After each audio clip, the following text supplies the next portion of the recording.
좋아요와 구독하기, 알림 설정은 사랑입니다.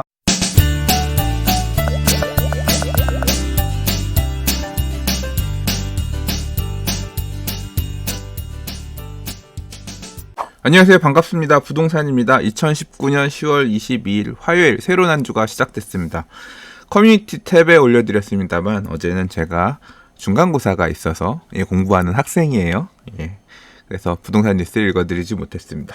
어제 못 읽은 것까지 오늘 부동산 뉴스들 한번 읽어보도록 할게요.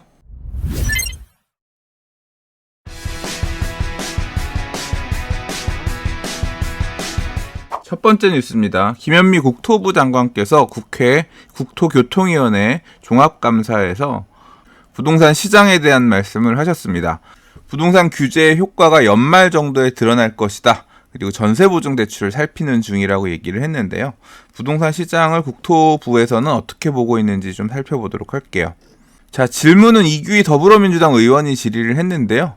M2 통화량이 지난 2017년 금리 인상으로 주춤했다가 계속 증가하고 있다. 돈이 많이 풀리고 있다는 얘기인 거죠. 이런 유동성 장세에서 아파트 가격 하락이 가능하냐 이렇게 질문을 했는데요. 이 질문에 대해서 부동산 규제 효과들이 연말부터 가시적으로 드러날 것이라고 생각한다고 선을 걷다라고 합니다. 근데 연말에 갑자기 뭐 튀어나오는 게 있나요? 일단 분양가 상한제 관련해서는 6개월 유예를 한다고 했으니 내년 4월달, 5월달 이 정도 가야 실질적으로 작동할 거고요. 이제까지 기발표된 내용들 중에서 딱히 와닿는 게 없는데 12월 달에는 종합부동산세를 납부하잖아요. 다주택자에 대한 보유세 부담 부분이 실질적으로 매물을 나오게 할 거라고 생각하셔서 연말부터 규제 효과들이 나타날 것이라고 생각하신 건지 잘 모르겠어요.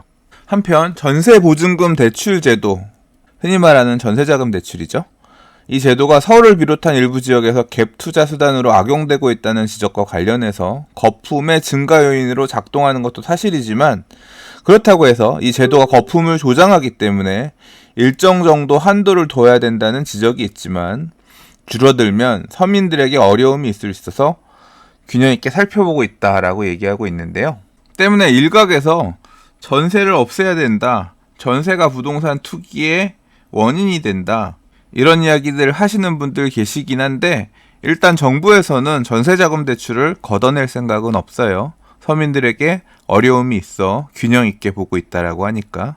그래서 11대책에서 기발표한 내용, 유주택자의 경우에, 고가 유주택자의 경우에 일부 정부의 보증 상품을, 일부 정부의 보증을 안 해주는 그 정도 선에서 일단 앞으로 상황을 추이를 지켜보겠다, 이렇게 보면 될 것 같습니다. 그런데 정말 궁금하긴 궁금하네요.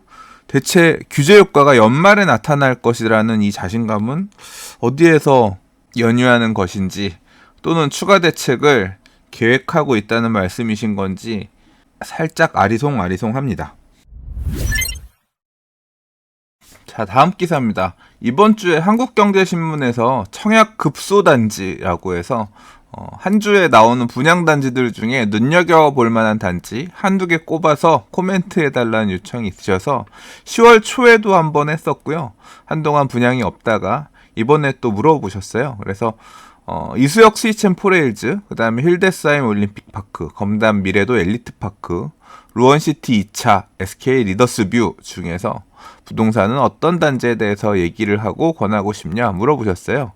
그래서 그 얘기를 좀 해볼까 합니다. 지금 이미 답이 나왔는데 이수 스위첸포레일즈의 단지 배치도입니다.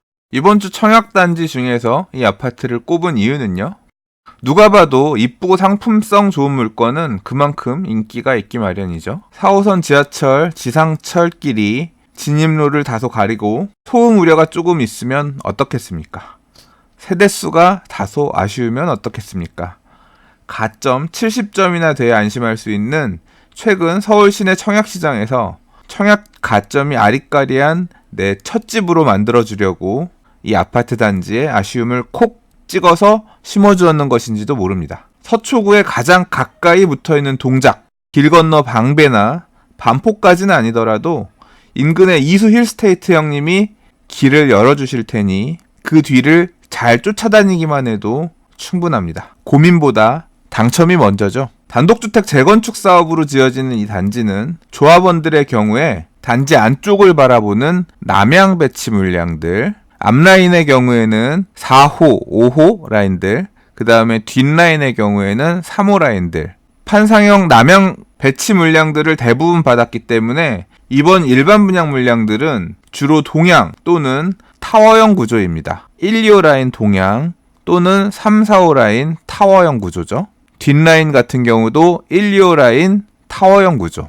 이러한 일반 분양 물량의 단점은 다소 아쉬운 대목일 수 있습니다. 그러나 동호수표에서 알 수 있듯 59제곱미터, 84제곱미터, 20평형대, 30평형대죠. 모두 로얄동, 로얄층 물량들이 가득합니다. 최고 15층으로 지어지는 앞동의 경우에도 일반 분양이 15층까지 있죠. 최고 12층으로 지어지는 뒷라인 59제곱미터, 20평형대의 경우에도 로얄층 물량들이 충분히 준비되어 있습니다. 특히 59 타입 공급부는 타워형 물량으로 105동에서 107동 사이에 위치하고 있어 앞에 위치한 102동에서 104동 사이가 그 앞을 지나는 지상 철길들의 소음을 조금 감쇄시켜줄 수 있을 것으로 생각되며 전용 84제곱미터의 경우에 최고 15층으로 매우 고층은 아니나 그 앞쪽으로 큰 건물이 없어서 개방감 있는 전망을 누릴 수 있을 것으로 기대됩니다. 약간 아쉬움은 있지만 주변의 새 아파트 가격에 비해서 메리트 있는 분양가로 나오는 청약 단지이기 때문에 이번 주 청약을 노리고 계시는 분들 입장에서는 한번 눈여겨보실 필요가 있다. 그래서 소개해봅니다. 다음 기사입니다. 신반포 3차 경남아파트 재건축한 레미안 원베일리가 주택도시보증공사랑 분양가 협의도 안 된다. 우리가 원하는 분양가 받아주지 못하겠다라면 우리는 나중에 분양가 상한제 적용받기도 싫다. 그냥 일반 분양 물량들 전체를 통매각하겠다. 이런 방향으로 나서서 법률적인 검토하고 그와 관련된 기사들이 근래에 많이 있었죠. 이에 대해서 서울시 그리고 정부는 법률적으로 불가능하다, 허가하지 않겠다. 이런 해석들을 연이어 내놨었는데요. 그럼에도 불구하고 조합 측은 일반 분양분 통매각을 입찰에 붙였고요. 놀랍게도 통매각 입찰자가 나왔다라고 합니다. 자본주의란 건 참 무서운 것 같아요.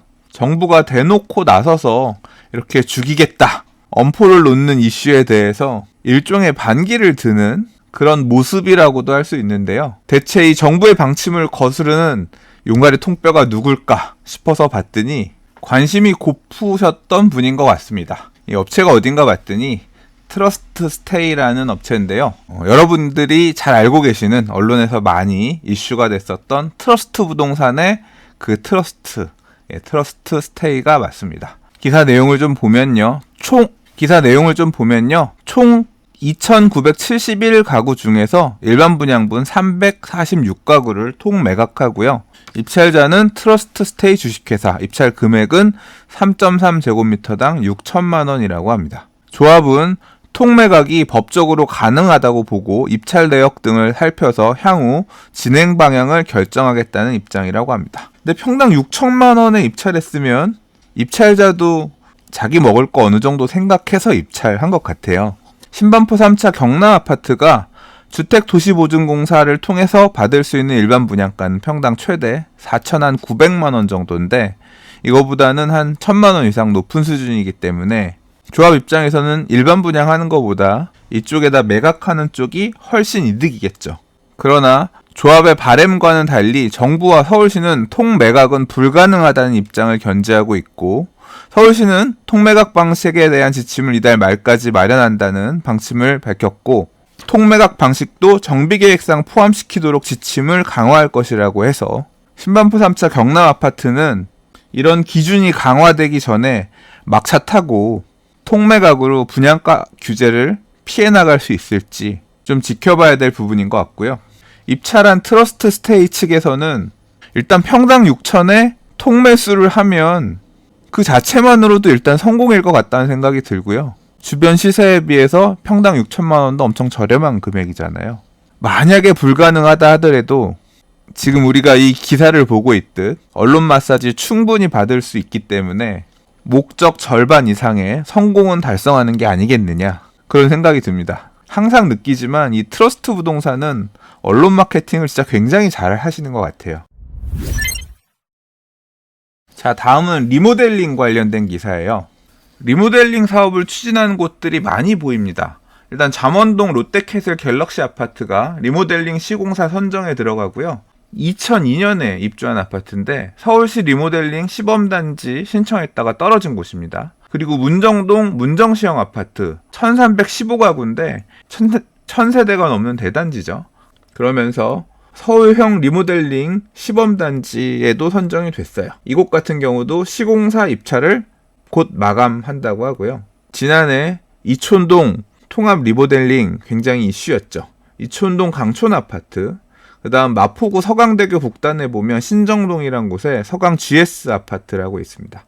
이것도 리모델링 추진하고 있고, 잠원동 동호 아파트도 리모델링 사업으로 꽤 시세가 움직이고 있는 것 같습니다. 80년대 산 아파트들이 아닌 90년대 산 아파트들에 이어서 2000년대 초반 아파트들까지도 리모델링 사업에 줄줄이 가세하면서 판이 리모델링으로 움직이고 있는 상황입니다. 그렇지만 정부의 부동산 규제는 리모델링 아파트들에도 작동해서 분양가 상한제가 똑같이 적용되기 때문에 일반 분양 물량이 어느 정도 나올 수 있는 단지들의 경우에는 사업 시행자들이 회피할 수 있을 방법들을 고민하고 있다고 하네요. 재건축 사업의 경우에도 1+1 공급 등을 많이 확대해서 조합원들이 두 채를 받아갈 수 있는 기준을 완화한다든가 또는 조합원이 공급받을 수 있는 전용 면적을 늘리는 방안 등 방법을 고려하고 있다라고 하는데요. 재건축하고는 달리 건물을 완전히 철거하고 새로 짓는 형태는 아니기 때문에 아무래도 어느 정도 한계는 있지 않겠나 생각은 됩니다. 자, 이들 단지들 90년대, 2000년대 초반 아파트들까지도 리모델링을 적극 추진하는 이유는 뭘까요? 역시 집값 상승이 가장 큰 이유겠죠. 그래도 우리 동네에서는 우리 아파트가 새 아파트고 먹어주는 아파트였는데 2010년대에 들어서 재건축 사업을 통해서 새로 지어지는 새 아파트들, 대단지 아파트들이 강남권들에 많이 등장하기 시작하니까 조금 소외되기 시작한 거죠. 그래서 리모델링 사업 등을 통해서 다시 한번 주목받고 싶은, 살고 싶은 새 아파트가 되고자 하는 이런 주민들의 의지가 이런 리모델링 사업으로 흐름을 이끌고 있다고 생각하는데요. 실제로 잠원 동호아파트 같은 경우에는 올해 2월에 전용 84.91제곱미터 30평형대가 15억에서 16억 정도 거래가 됐지만 8월에는 19억 전후로 거래가 되면서 가격이 급상승 중이고요. 리모델링 사업을 이미 마친 강남구 청담동의 청담 아이파크 같은 경우는 2014년 리모델링을 마치고 입주하던 당시에 전용 110제곱미터가 12억 원 정도 거래됐지만 올해 7월에는 21억 4천만 원까지 거래가 되면서 리모델링 사업을 통해서도 굉장히 가격이 상승하는 이런 단지들이 나오기 시작했습니다. 이렇게 리모델링 사업이 활성화되게 되고 이들 단지들이 대거 이주에 나서게 되면 이러한 이주 수요는 주변 부동산 시장에 영향을 끼칠 가능성이 있습니다. 특히 서울시의 경우에는 리모델링 사업에 굉장히 적극적인 모습을 보여왔죠. 서울시 리모델링 기본계획을 수립하고 시범사업지까지 선정해서 여러 단지들이 리모델링 사업을 진행하고 있고 기사에서 보신 것과 같은 90년대, 2000년대 산 아파트들이 리모델링 사업을 본격적으로 추진하고 있는 상황이거든요. 그런데 사실 저는 한 번도 리모델링이 활성화되는 시기가 조만간 도래할 것이다 라고 생각해 본 적이 없거든요. 이유는 첫 번째로 저부터도 아파트 리모델링 사업 자체가 낯설고 아리까리한데 보수적인 노후주택 소유자들이 리모델링 사업에 그렇게 적극적으로 나설 것이라고 그렇게 생각하지 않았고 몇몇이 나서서 우리 리모델링 합시다 이야기하는 것과 법에서 정한 동의율을 갖추는 것은 또 다른 문제이기 때문에 실제 막상 가보면 재건축할 거냐 리모델링 할 거냐 이 과정에서 좀 시간 소요가 될 거다라고 생각한 부분도 있었고요. 무엇보다 리모델링 사업이 활성화되려면 사업 시행의 유인이 만들어져야 되는데 그 유인이라는 게 결국은 집값이 오른다는 확신이 있어야지 노후주택 소유자분들이 움직일 거라는 거죠. 기사에서도 얘기하고 있지만 리모델링 사업을 통해서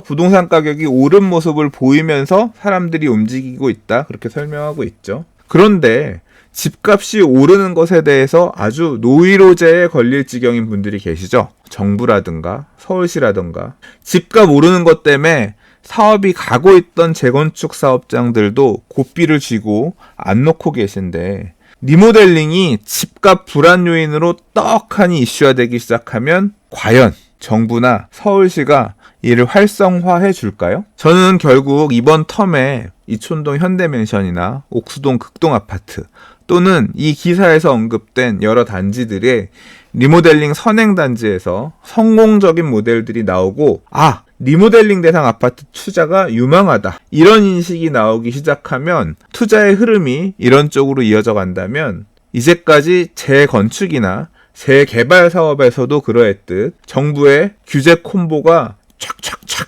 리모델링 사업으로 들어가면서 틀어 막으려고 할 것이라고 생각하기 때문에 리모델링 사업 자체가 활성화되는 시기가 조만간 도래하기는 쉽지 않을 것이다, 그렇게 생각하고요. 그로 인한 대규모 멸실도 쉽지는 않을 것이다, 그렇게 생각하는 편입니다. 물론 단기적으로는 이렇게 생각하지만 중장기적인 큰 흐름에서 생각해 볼 때 안 되지는 않겠죠. 당장 지금 과열이 되면 틀어막는 정책들이 나오지 않겠냐, 이런 거고요. 내년도 부동산 대책에서는 리모델링 사업에 대한 부동산 규제책이 바로 붙어서 나올지도 모르는 일이고요. 기사를 보다 보니까 이런 게 있네요. 꼬마 빌딩 버블 논쟁이란 게 있나 봐요. 수익형 부동산 중에서 꼬마 빌딩, 이게 요새 꼬마 빌딩이란 말이 생겼는데, 옛날 이름으로 따지면 조그만 상가주택 또는 조그만 상가 건물, 1층은 상가, 2층은 사무실 또는 위에 주택 정도 있는 그런 건물들에 대한 얘기겠죠.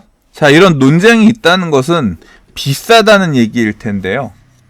비싸다는 인식이 있기 때문에 그런 것일 텐데요. 자, 버블이 아니다라는 입장도 있고 버블 가능성이 크다는 입장도 있고, 이렇게 양분되는 것 같습니다.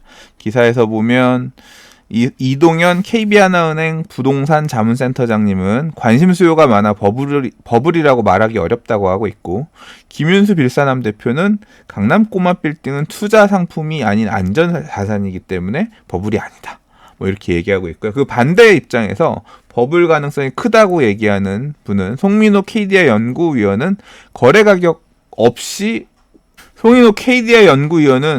없이 가격 오르는 것은 거품이다. 그리고 허윤경 한국건설산업연구원 주택도시실장 같은 경우는 수익률 하락 추세면서 그렇기 때문에 투자 신중해야 된다, 그러니까 버블 가능성이 있다, 이런 포지션에서 얘기를 했다라고 하는데요. 자, 이런 빌딩을 사고 파는 중개하는 입장에서는 버블이 없다고 해야 되는 게 맞을 것 같고요. 또 한편 사고자 하는 대기 수요들을 계속 상담하고 자문하는 이런 분 입장에서는, 아니 이렇게 수요가 많은데 매물이 없어서 가격이 오르는 건 이건 버블이라고 할 수 없다. 수요자 베이스에서 이런 자문을 해주는 분 입장에서는 그런 시장이 보이는 상황에서는 설득력 있는 의견 제시일 수 있다고 생각합니다. 근데 한편으로 거래량 없이 호가만 이렇게 올라가고 있는 것은 거품이다, 이것도 충분히 제시할 수 있는 의견이라고 생각하고요. 수익률이 받쳐지지 않는 상태에서 이렇게 가격이 올라가는 것은 거품이 위험이 있다, 이런 의견도 충분히 솔깃한 의견이라고 생각합니다. 사실 저는 꼬마 빌딩 가격이 오르는 이유는 토지 가격의 상승분이 상대적으로 크게 반영이 있다고도 생각되고요.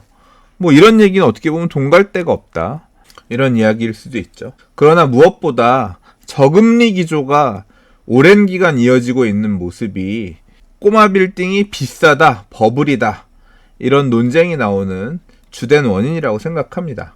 앞으로 이러한 저금리가 계속 이어진다면 아마도 이 꼬마 빌딩의 가격들, 강세, 이런 분위기는 계속 유지될 것이라고 생각합니다만, 금리 변화에 따라서 출렁임도 꽤 크게 올 수도 있는 위기 가능성도 있지 않을까 생각합니다. 특히 오프라인 상권의 패러다임이 크게 바뀌고 있고 부동산의 가치가 재편되는 과정에 있기 때문에 꼬마 빌딩도 양극화가 심해지는 시기가 올 것이라고 생각하는 편이라서 상가 수요가 있는 위치와 없는 위치, 이 가치의 갭이 더 커질 수 있을 거라고 생각합니다. 결국 창고나 사무실 정도의 효용으로서 수익률이 재편될 거고, 상가 수요가 없는 위치의 경우에는 결국 창고나 사무실 정도의 효용으로 수익률이 재편될 거고, 그에 기반해서 금리 환원해가지고 꼬마 빌딩의 가치가 평가될 거라고 생각하기 때문에, 내가 돈에 맞춰 꼬마 빌딩을 사고 싶다면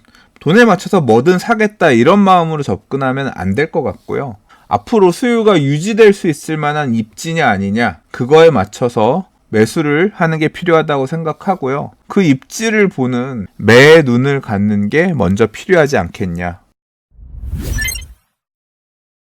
자, 오늘 준비한 마지막 기사입니다. 후분양이 더 유리하다. 잠실 재건축 선분양 거부. 이런 제목의 기사가 나왔는데요. 일단 기사 내용은 잠실의 미성 크로바 아파트 얘기예요. 자, 똑똑한 형님들 쫓아가면 동생들은 편하죠.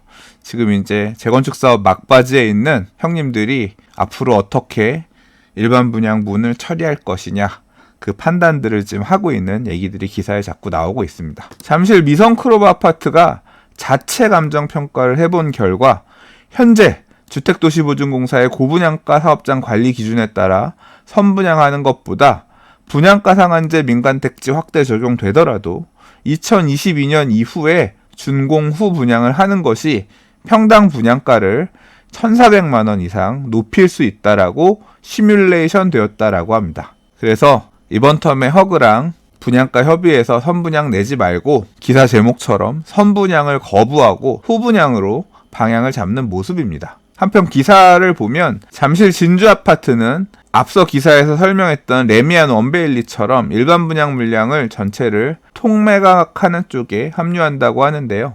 앞에 기사 읽었지만 서울시와 정부는 절대 안 된다고 하고 있죠. 될지 안 될지는 붙어봐야 아는 거고요. 만약 안 된다라고 하면 그때 가서 미성 크로바 아파트처럼 준공하고 나서 준공 후 분양으로 가도 되기 때문에 아직 시간이나 남은 카드들은 있다라고 민간 사업 시행자들은 판단하고 있는 것 같습니다. 강남권의 한 재건축 조합장은 집권 초기에는 정부와 서울시 눈치를 보면서 어떻게든 마지막 차를 타려는 경향이 강했는데 이제는 더 이상 못 참겠다는 기류가 세고 정부 규제와 법적으로 붙어보겠다는 조합들이 늘어나고 있다고 분위기를 전했다고 합니다. 쥐가 궁지에 물리면 고양이를 문다고 하죠.